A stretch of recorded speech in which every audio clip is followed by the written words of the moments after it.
Saudamos os nossos irmãos e irmãs com a paz do nosso Salvador Jesus Cristo.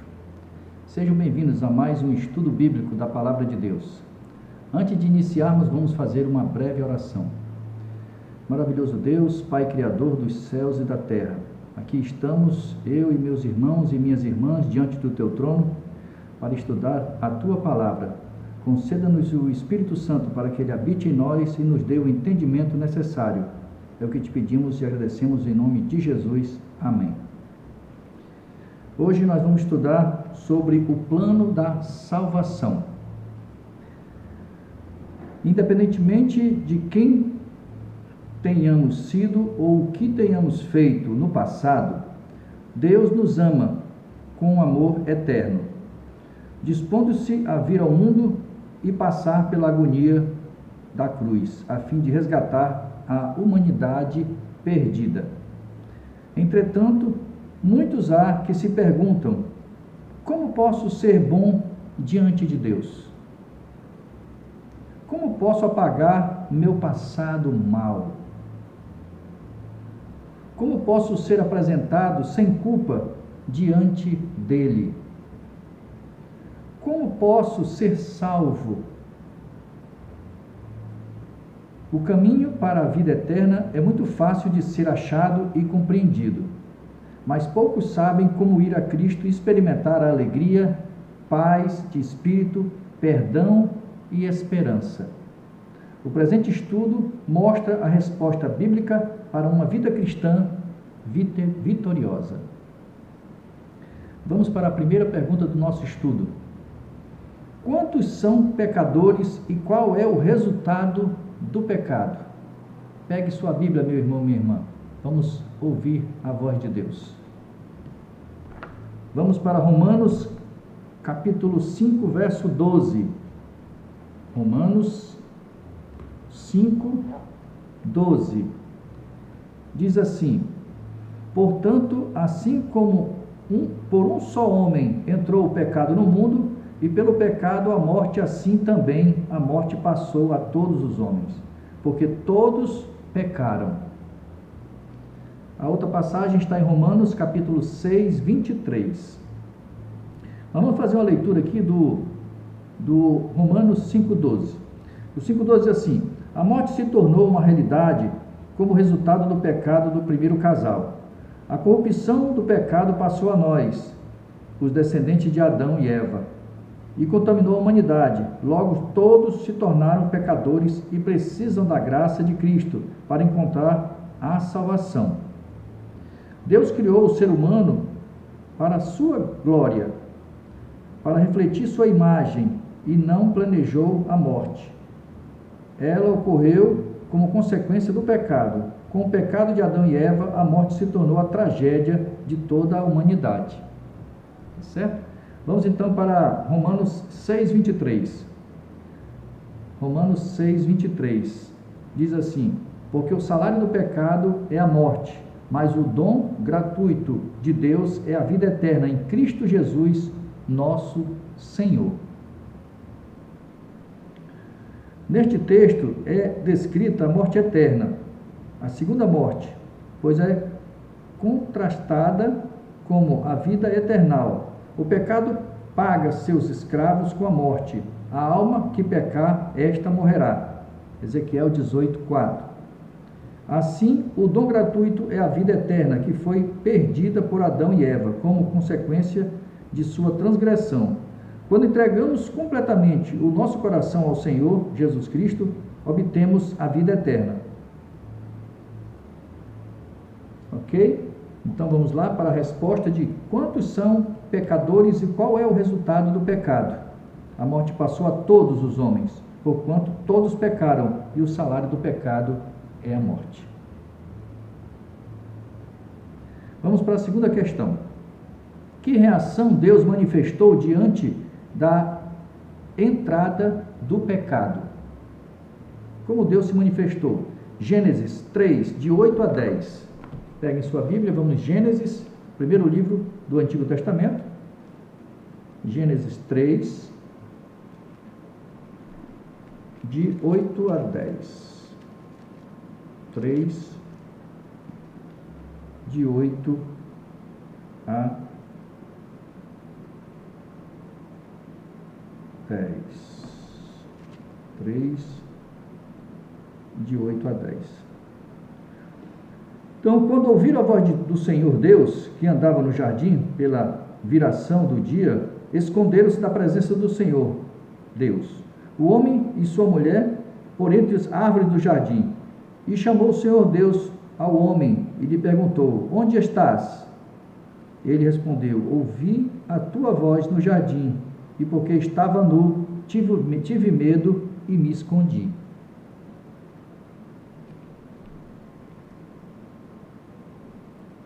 Então diz assim: desde a queda do ser humano, Deus tomou providências para a salvação.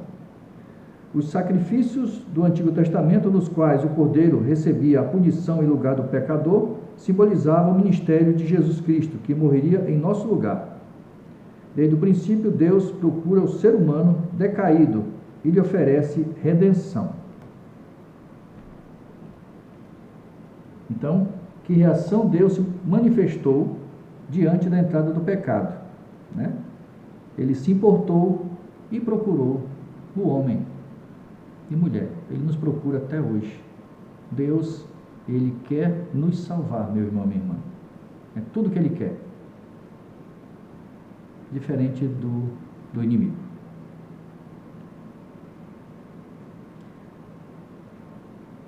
Então, terceira pergunta: qual a condição da natureza humana após o pecado? Qual a condição da natureza humana após o pecado? Gênesis capítulo 6, verso 5. Gênesis 6, verso 5. Viu o Senhor que a maldade do homem se havia multiplicado na terra e que era continuamente mau todo o desígnio do seu coração. Então, Deus viu que nós éramos e somos maus, né? Deus diz que bom só Jesus Cristo, que andou aqui. A outra passagem é Salmo 51, 5. Salmo 51,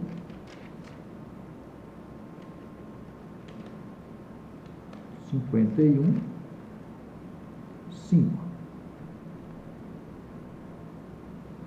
Eu nasci na iniquidade e em pecado me concebeu minha mãe. Com o pecado, o ser humano perdeu a intimidade com Deus, ficando preso às cadeias de uma vontade corrompida. Jeremias 17, 9. A partir de então, só é possível realizar o bem por meio da atuação de Deus no nosso coração. A nova natureza de Deus nos concede, deve ser alimentada diariamente por meio da comunhão com Ele e obediência às suas leis. Todas elas. Ok? Outra passagem, Jeremias 13, 23. Jeremias 13.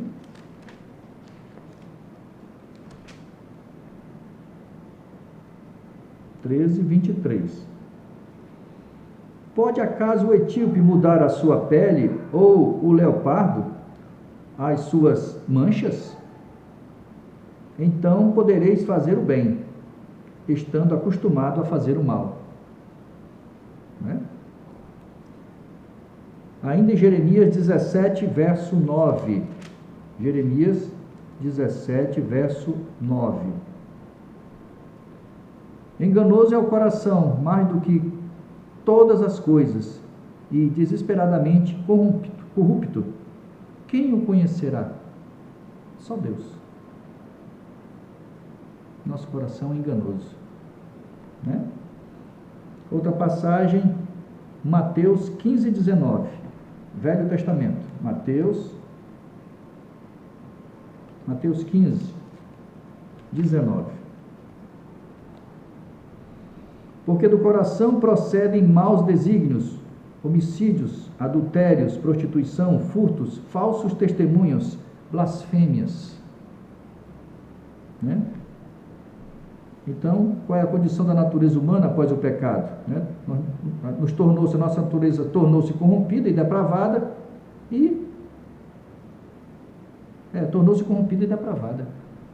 com o pecado. Essa é a nossa natureza, conforme a palavra de Deus. Quarta pergunta do estudo bíblico: quais são outras características da natureza humana pecaminosa? Efésios 2:3.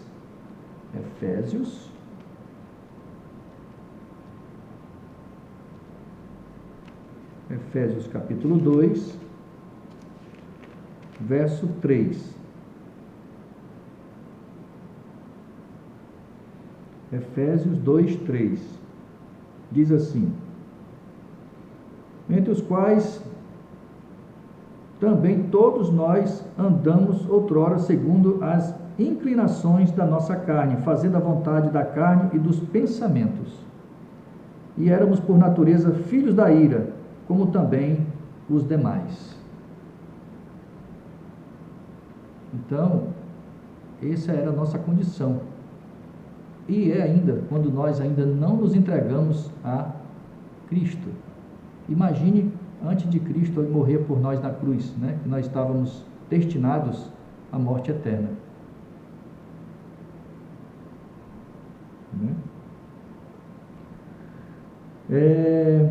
Ainda Efésios capítulo 4, 18. Efésios 4, 18. Obscurecidos de entendimento, alheio à vida de Deus, né? Nós não sabíamos de nada, e muitos ainda não sabem de nada, por causa da ignorância em que vivem, pela dureza do seu coração.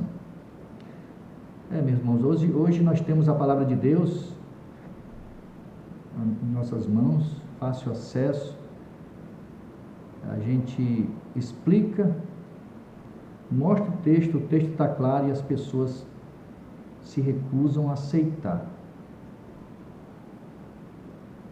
Eu tenho certeza que vocês já viram isso também. Não aceitam.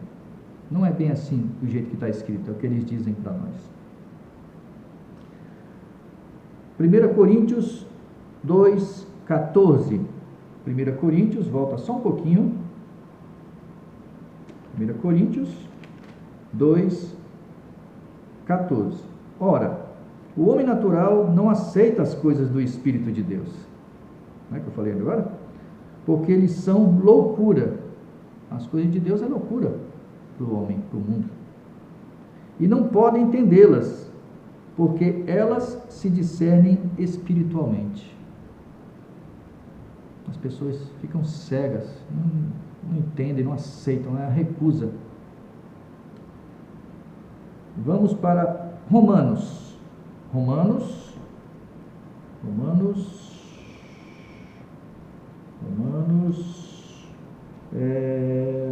7:15. Volta só um pouquinho. Romanos, está muito próximo aí. Então, Romanos 7, de 15 a 19. 7, de 15 a 19.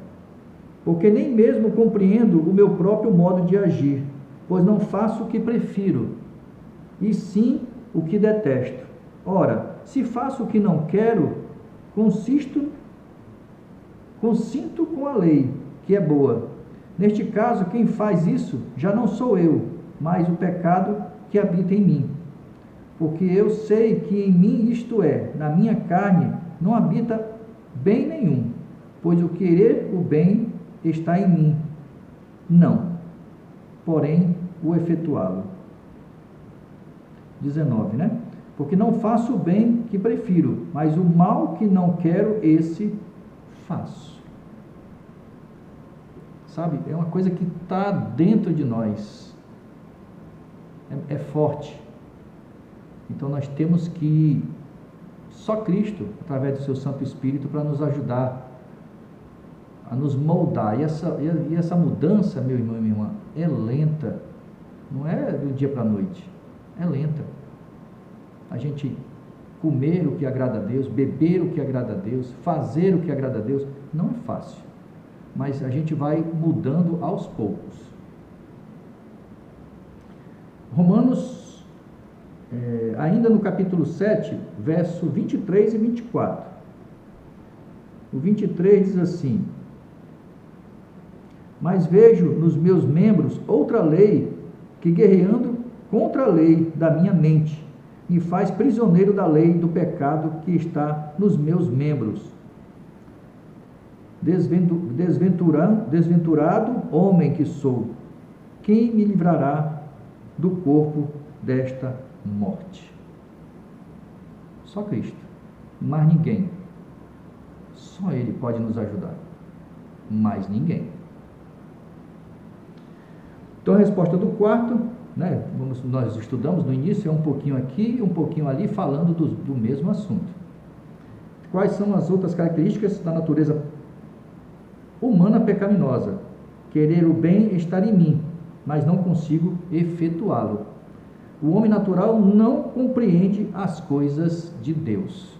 A maioria, meu irmão, não vai compreender, porque Deus diz que os perdidos serão como a areia do mar. E diz também que, como será no dia de Noé, será a vida do Filho do Homem.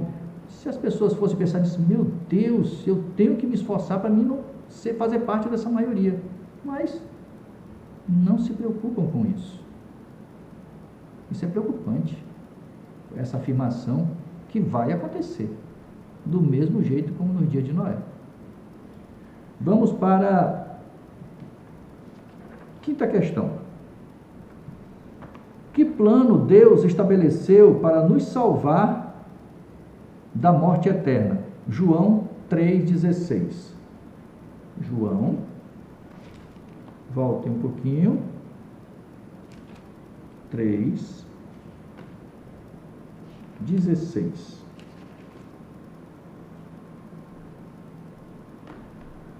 Porque Deus amou ao mundo de tal maneira que deu o seu Filho unigênito, para que todo o que nele crê não pereça, mas tenha a vida eterna. Tem que crer, obedecer, tem que aceitar. Eu, antes de aceitar e de crer, eu dizia que crer. Satanás crê, mas não aceita. Nós temos que crer. Eu creio e aceito tudo que está aqui e obedeço, não recuso. Essa é a diferença. Então, que plano Deus estabeleceu para nos salvar da morte eterna? O plano da salvação, que Ele fez unicamente com o seu Filho. Pai e Filho fizeram o plano da salvação. Unicamente os dois, mais ninguém. Deus estabeleceu um plano mediante o qual seu Filho daria vida em seu lugar, no meu e no seu, que somos pecadores. Dessa forma, todo que o aceita como Salvador é perdoado e recebe a promessa da vida eterna. Cristo morreu pelos nossos pecados, segundo as Escrituras. 1 Coríntios 15, 3. Sexta pergunta. O que Deus fez por nós na cruz? O que Ele fez por mim e por você, meu irmão e minha irmã, na cruz? 1 Pedro 2,24, bem pertinho do Apocalipse. 1 Pedro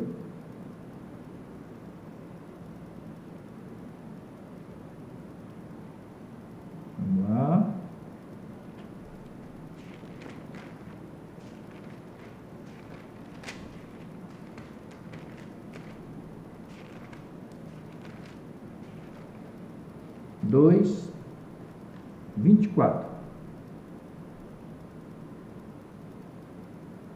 1 Pedro 2:24. Diz assim: carregando ele mesmo em seu corpo sobre o madeiro os nossos pecados, para que nós, mortos para os pecados, vivamos para a justiça. Por suas chagas fostes sarados. Ok? Jesus tomou sobre si a punição de nossos pecados. Está em Gálatas 3,13.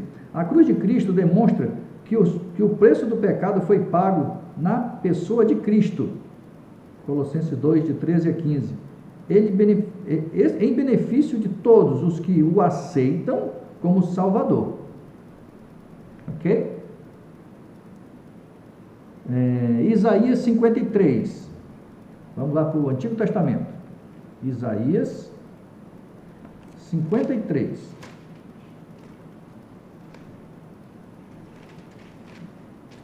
Isaías 53, 5 e 6. Diz assim: mas ele foi transpassado pelas nossas transgressões e moído pelas nossas iniquidades. O castigo que nos traz a paz estava sobre ele, e pelas suas pisaduras fomos sarados. Todos nós andávamos desgarrados como ovelhas, cada um se desviava pelo caminho, mas o Senhor fez cair sobre ele a iniquidade de nós todos. Deus é maravilhoso. Deus seja louvado, meu irmão, minha irmã, porque Ele fez isso por nós. Então, a resposta, o que Jesus fez por nós na cruz, carregou em seu corpo sobre o madeiro os nossos pecados, e o Senhor fez cair sobre ele a iniquidade de todos nós. Sétimo, quem pode mudar a natureza humana? 1 Samuel 10, 6. 1 Samuel 10, 6. Ainda Antigo Testamento. 10, 6. O Espírito do Senhor se apossará de ti, de mim e de você, meu irmão, minha irmã, e profetizarás com eles, e tu serás mudado em outro homem ou em outra mulher. Amém. Eu aceito esse Santo Espírito, e que ele habite também em você, meu irmão e minha irmã, e que nós seremos moldados, mudados em uma outra pessoa. Amém por isso.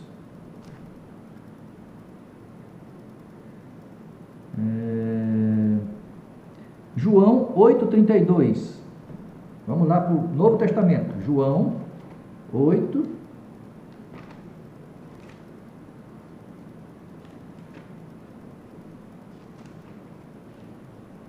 32. 8,32. E conhecereis a verdade, e a verdade vos libertará. Se nós conhecemos a verdade, sabemos o que temos que fazer, e que nós possamos obedecer, nós seremos salvos. Não seremos enganados por ninguém. E teremos intimidade com Deus. Isso é ter intimidade com Deus, é conhecer a sua vontade, saber o que Ele quer, o que Ele gosta. É a mesma coisa que você, minha irmã, tem intimidade com seu marido, saber e fazer tudo o que ele gosta, ou vice-versa, você, meu irmão, tem intimidade com a sua esposa. Isso é intimidade. E ela gostar de suco de goiaba e não gostar de outro suco, você vai dar o que ela não gosta. Ela vai ficar chateada com você. Assim é Deus. Você vai fazer o que Ele não pede, ele não vai gostar. Então, intimidade com Deus é conhecê-lo e fazer o que Ele gosta. Isso é ter intimidade com Deus. Não é andar com a Bíblia embaixo do braço e não conhecê-lo. Eu estou enganando a quem? Então, intimidade com Deus é isso. E conhecereis a verdade vos libertará. As verdades da palavra de Deus estão disponíveis a todos. Conhecer a verdade é conhecer o próprio Cristo, o que significa amar e seguir fielmente os seus ensinos. Esse conhecimento trará uma mudança radical na nossa vida, na minha vida, na vida de vocês. Isso é ter intimidade com Deus. É as pessoas verem em mim e em vocês que estamos mudando. Depois que errou, quer mudar. Amém por isso. Amém por isso. Quem nunca errou? Quem nunca pecou? Para Deus não existe pecadinho e pecadão, tudo é pecado. Amém, meu irmão. Não se sinta diminuído ou diminuída. O que importa é que nós somos hoje e a quem nós estamos buscando. Isso é o que importa. Não importa o que os outros pensem de mim e de você, e sim o que Deus pensa de mim e de você. Isso para mim é o que importa, e o que deve importar para vocês também. Amém? Então, quem pode mudar a natureza humana? O Espírito Santo e o conhecimento da verdade. Se eu e você sabemos tudo o que Deus pede, não tem como nós sermos usados pelo inimigo, meu irmão, minha irmã. Porque o conhecimento vai nos libertar do mal. Oitava pergunta. A salvação depende de nossas boas obras? Vamos ver o que diz a palavra. Efésios 2, de 8 a 9. Efésios, Novo Testamento, 2, 8 a 9. Porque pela graça sois salvos, mediante a fé, e isso não vem de vós, é dom de Deus, não de obras, para que ninguém se glorie. É dom de Deus, não de obras. Não é obras que vai me salvar, e salvar você, meu irmão, minha irmã.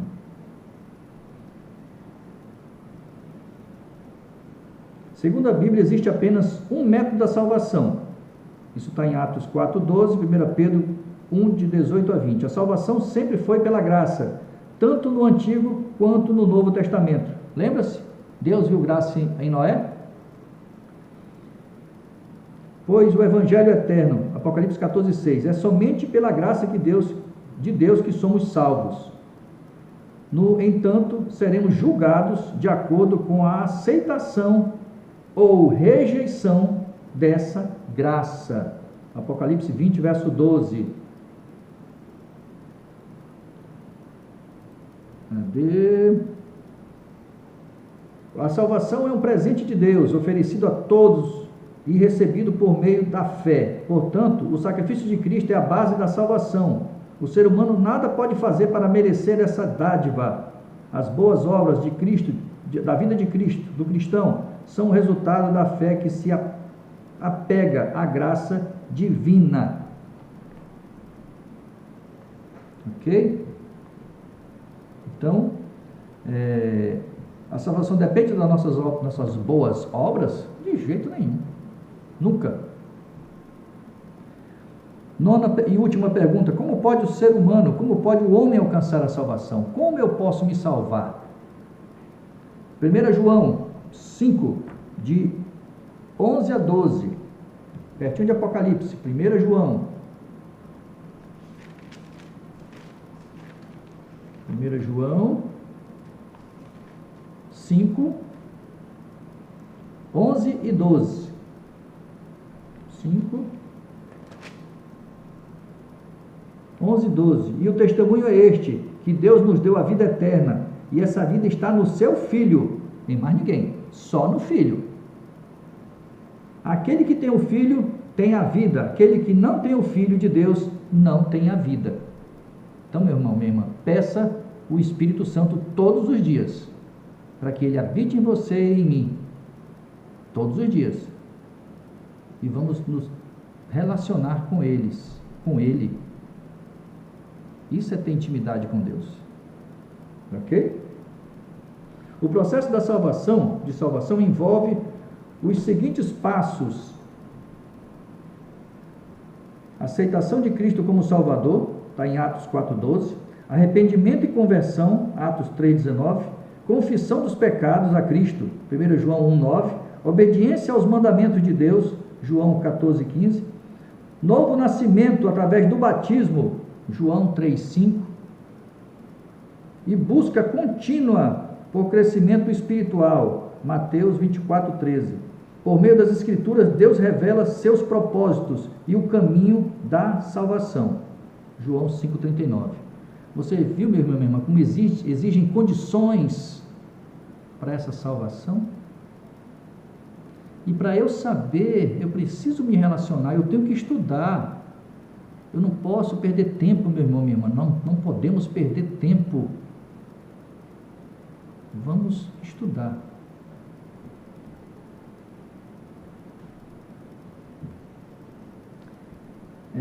Hebreus 5:9. Hebreus 5:9. Hebreus, capítulo 5, verso 9. Ainda Novo Testamento. 5:9. E tendo sido aperfeiçoado, tornou-se o autor da salvação eterna para todos aqueles que lhe obedecem. Nós temos que obedecer.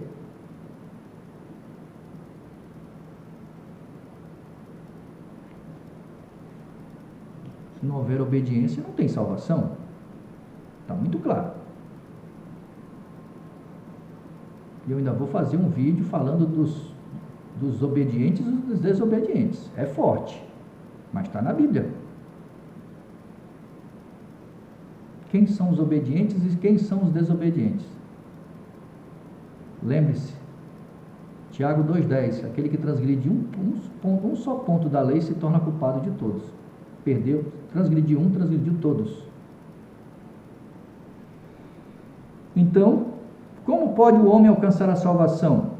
Aceitando Cristo como autor da salvação eterna para todos os que lhe obedecem.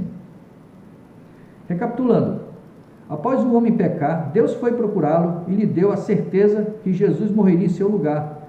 Jesus é o Cordeiro de Deus, ele tomou sobre si os nossos pecados. Após o pecado, a natureza humana ficou depravada e o coração do homem corrompido.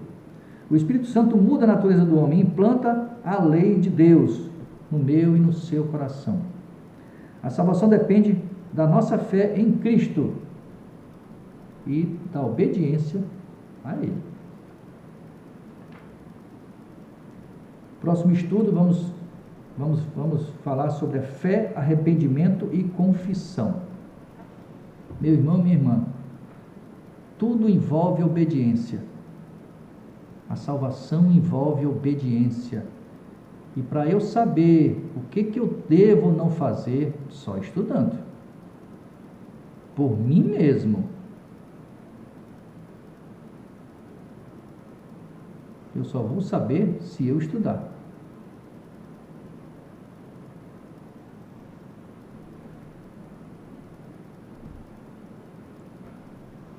Seja obediente, meu irmão, minha irmã. Que o Espírito Santo habite em você e em mim, porque eu peço isso todos os dias, diversas vezes. Não dê brecha para o inimigo. Lembre-se que ele falou? Quando o espírito imundo sai do homem, anda por lugares áridos procurando repouso. E não encontrando, retornando, volta e vê sua casa desocupada. Por quê? Porque eu não pedi o Espírito Santo. E você não pediu. Nós temos que ocupar esse corpo, que é o templo do Espírito Santo. E achando desocupado, ele vai e leva consigo outros 7 espíritos. E o último estado daquele homem se torna pior do que o primeiro. E isso acontecerá com esse povo pecador. Então não deixe o templo desocupado. Peça o Espírito Santo. Deixo com vocês, meu irmão, minha irmã, a paz do nosso Salvador Jesus Cristo. Ele quer nos salvar. Só que ele só vai salvar aquele que quer ser salvo. Não de boca, mas ele quer ver nossas atitudes, nossas mudanças. Procurando, ele está de braços abertos. Nós temos só que correr para os braços dele. Deus te abençoe, meu irmão, minha irmã. Jesus te ama. Amém.